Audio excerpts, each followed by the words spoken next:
It's my great pleasure indeed now to welcome on stage the president of GLOBSEC. Ladies and gentlemen, please welcome Róbert Vass.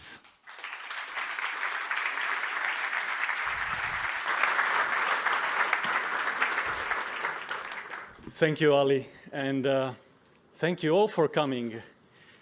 It's such a great pleasure to see so many familiar faces, friends, coming back to GLOBSEC after 2 years of kind of hybrid format. But first of all, Madam President Čaputová, welcome. Madam President Ursula von der Leyen, dear Prime Minister Heger, dear Chairman of the Board of the GLOBSEC, Willy Molterer, all the Prime Ministers and Excellencies, ladies and gentlemen, welcome to Bratislava and welcome to GLOBSEC. I'm so happy that we can organize this in physical format. It was a little bit terrible for us in the last 2 years that we've been not able to organize the conference in a full scale. But even though we've been able to do it. But this year, we have a very strong international crowd, 1,200 delegates from 67 countries over 3 days, 10 prime ministers and presidents, a lot of foreign ministers, defense ministers, and many others. So I'm extremely glad that all of you have come here to the GLOBSEC forum. We are meeting here for the 17th time already at this annual meeting. During this time, Europe has experienced many crises, migration crises, Brexit, financial crises, Middle East turmoils, Arab Spring, a lot of crises. But the war was never so close as today. 450 kilometers from here, people are dying and paying the highest price for values that we have taken for granted. A full-scale war have came back to Europe. And we never thought, when we were establishing this conference, that it would be such a horrific situation. And actually, the war made this gathering a conference on the front lines of democracy. I think Eastern Europe is on the front lines of democracy, and we have to all defend it. Let me have 4 quick points why this war will be debated in the next 3 days and why it is so important for the international stage. First, I think that this is the biggest tectonic change in international order for many decades. It marks the end of the post-Cold War era, and I think we have to prepare for a new era of a divided world.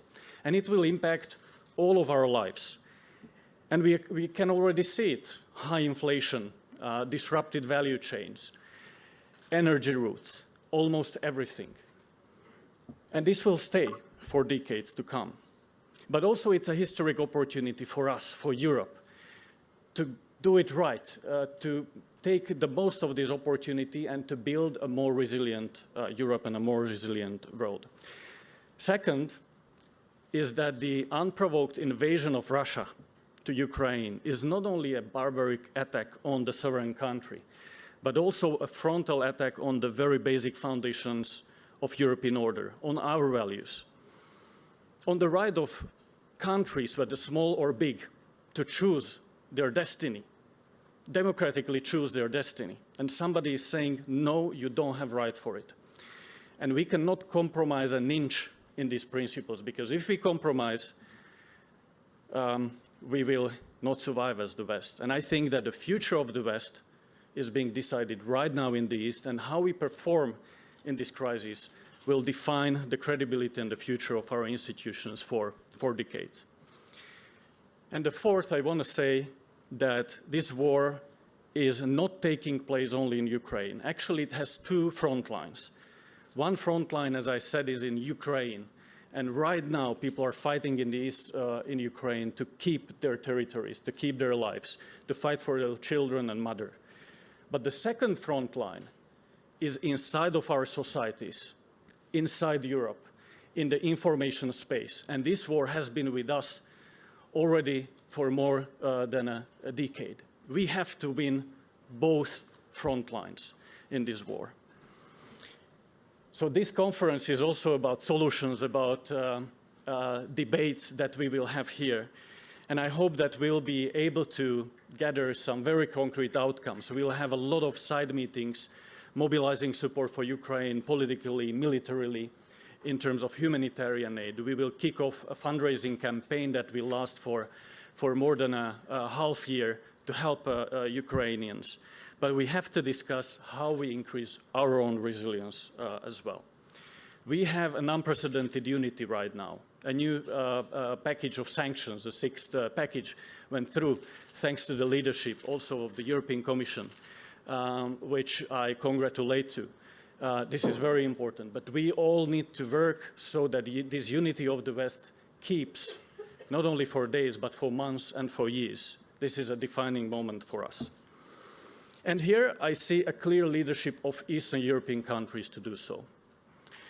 So I hope that with this conference we'll be able to mobilize more political support for this. So we are fully supportive also to the Commission.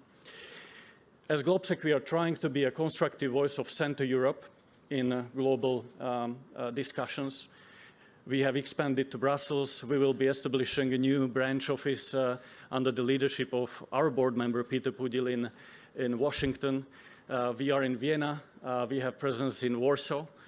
So from an organization that was established in Slovakia, we became international, and we want to be a full part of the strong international debate. But we are helping Ukraine as well. We have established Ukraine Support Council. We organized a visit to Kiev with several members of national parliaments. So we are trying to do whatever we can to support Ukraine. So ladies and gentlemen, I wish you in the next 3 days fruitful discussions. Thanks for all of you who came here physically from different places. And I'm looking forward to meet you in the corridors in the next 3 days. There is an open letter that we prepared with our colleagues, which is open to sign for anybody. It's very simple. It has 5 points, what we need to do to help Ukraine. And the more people and more important people sign it, the more our voice will be heard. So thank you very much. And I'm looking forward for the next speeches. Ali, I think it goes back to you. Thank you. Thank you.